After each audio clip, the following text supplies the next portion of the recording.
qu'on n'a pas les ressources pour faire les enquêtes. Des idées tranchantes. Mais est-ce que c'est normal qu'on accepte ça? Karine Gagnon.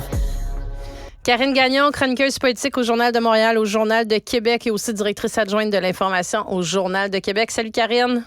Salut Marie. Allô, tu veux revenir sur l'histoire d'enfants adoptés qui ont été kidnappés?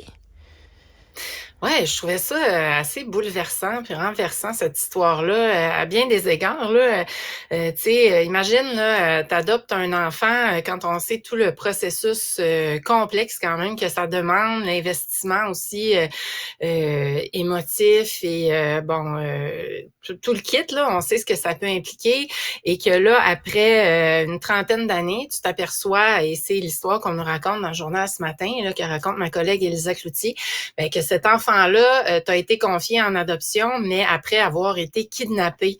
C'est ça, c'était comme un réseau. Ce qu'on comprend, c'est qu'il y avait un réseau de trafic qui allait voler des enfants. Là, un des cas qui est rapporté, c'est une maman au Guatemala qui s'est fait kidnapper son enfant, puis qui apprend des années après qu'il a été adopté au Québec. Mais là, tout le monde est floué dans l'histoire. Là. Je veux dire, tu as une maman qui cherche son enfant depuis des années, qui j'ose même pas imaginer comment ça peut être de pas savoir où est ton enfant. Puis tu peux pas en faire le deuil nécessairement. Il est-tu vivant, il est pas vivant. Puis tu as une famille québécoise qui, pendant ce temps-là, a adopté en pensant avoir certainement fait une bonne chose, d'avoir aidé un enfant qui était peut-être dans une situation difficile, le cœur sur la main. Puis finalement, tu apprends certainement avec beaucoup de culpabilité aussi que c'est un enfant qui a été volé. Arraché à ses parents. Arraché à ses parents. C'est ça, on raconte des histoires, là, tu sais, par exemple, à l'accouchement, on emmène le bébé pour faire, soi-disant, des tests, des prises de sang, il revient jamais, puis là, on lui annonce, que l'enfant est décédé, qu'on l'a enterré dans une fosse commune. Un autre, dont le bébé est hospitalisé, puis ils le reverront jamais, puis c'est à peu près la même chose, puis on voit que c'est une avocate, là, qui était dans ce réseau-là. Dans certains cas, là, tu sais, les enfants étaient enchaînés, puis tu sais, ce qui m'étonnait aussi, Marie, c'est que c'est un réseau quand même récent.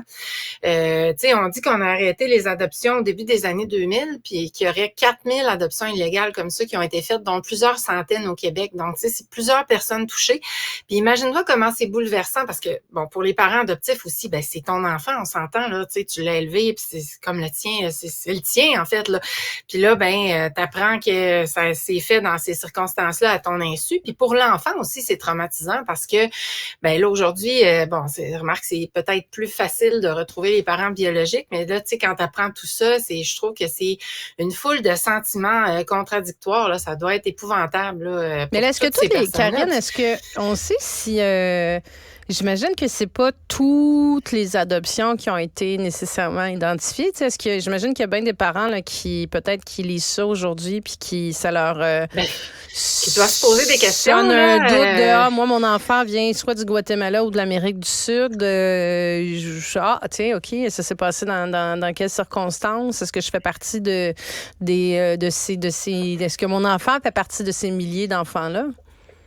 C'est ça. Puis là, tu vois, oui, effectivement, ils doivent se poser. Moi, je me poserais la question, là. Je veux dire, il y a une limite à faire de l'aveuglement volontaire aussi, là. C'est certain. C'est certain. Puis là, tu sais, j'imagine que si c'est ton cas, que tu as adopté un enfant au Guatemala, je pense qu'en même temps, quand tu sais ça, tu veux savoir si c'est le cas, puis tu veux essayer de rendre justice en quelque part, là, aux parents biologiques et tout ça. Donc, puis les enfants doivent avoir envie de savoir qui sont leurs parents biologiques, etc. Puis là, il y a une entrevue là-dedans avec une fondatrice d'un organisme qui s'appelle Racines perdues, puis elle-même a été donc enlevée à ses parents biologiques, puis elle aide aujourd'hui des enfants devenus grands là, du Guatemala à retrouver leur famille biologique, à faire des démarches, à recevoir de l'aide. Donc, j'imagine qu'elle doit recevoir énormément d'appels aujourd'hui de gens qui doivent se poser toutes sortes de questions. Alors, c'est vraiment triste, surtout quand on sait tout ce que ça implique, hein, le processus d'adoption.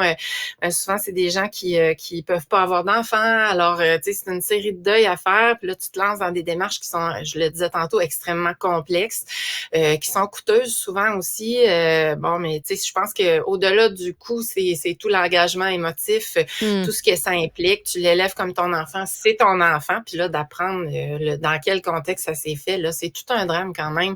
Puis récent, tu sais, on parle pas des années 60, là, où est-ce que tu peux toujours te dire, tu sais, bon, les règles étaient pas les mêmes, les mesures, les moyens de communication non plus. Mais là, on parle d'un réseau réseau quand même qui était très récent dans un pays, là, on le sait, là, qui est secoué par des guerres civiles et toutes sortes de problèmes. Un climat très difficile, mais quand même, non, mais ça veut dire qu'ils ont été capables de passer à travers les mailles de l'immigration, entre autres. Ça veut dire que c'était très, très, très organisé. Là. C'est pas deux personnes qui sont passées par le chemin Roxham, là, pour faire ça simple comme image. Mais, non, c'est ça. Puis là, on finit par interdire les adoptions au Guatemala au début des années 2000, mais je crois que si ma mémoire est bonne, c'est 2004. Ça, c'est quand même l'année de naissance de ma fille, donc je trouve que c'est tout de même très, très récent. Là. Donc, c'est ça, c'est bouleversant.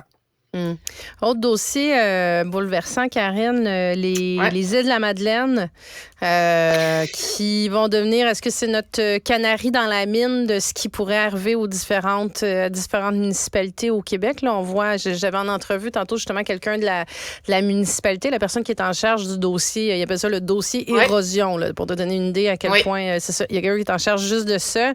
Tu sais, tu as vu, là, les maisons qui sont sur les berges sont à 5 mètres, 10 mètres, 20 mètres, 30 mètres. Elle dit il y a des maisons qui sont surveillance tout le temps, puis qui pourraient... puis ça avance vite, là, l'érosion de ces berges-là.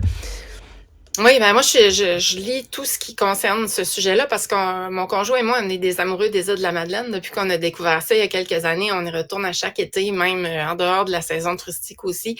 C'est un endroit qu'on adore, qui est magnifique. Là. Tous ceux qui l'ont pas vu, je vous recommande grandement les lieux. C'est très paisible. Ce sont des paysages absolument magnifiques. Puis c'est comme un petit miracle que ça soit québécois parce qu'au départ, ça avait été confié à Terre-Neuve et puis c'est devenu québécois avec l'Acte de Québec.